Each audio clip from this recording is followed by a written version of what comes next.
كل سنة وحضراتكم طيبين بمناسبة المولد النبوي الشريف. اللوحة اللي انت شايفها قدامك دي الصورة اللي رسمها بالكلام سيدنا علي بن أبي طالب بالوصف النبي عليه الصلاة والسلام بالتفصيل خلقا وخلقا، وبيصفه من حيث الشكل والمظهر.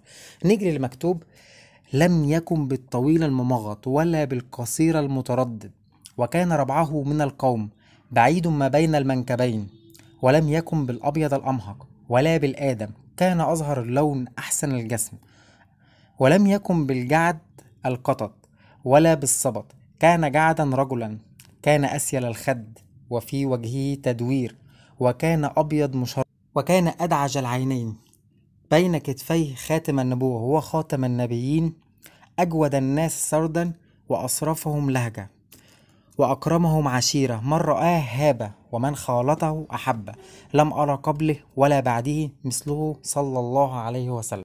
وفي بقية للكلام. اللوحة دي موجودة في مصر هنا بمتحف الفن الإسلامي في القاهرة. صلى على النبي.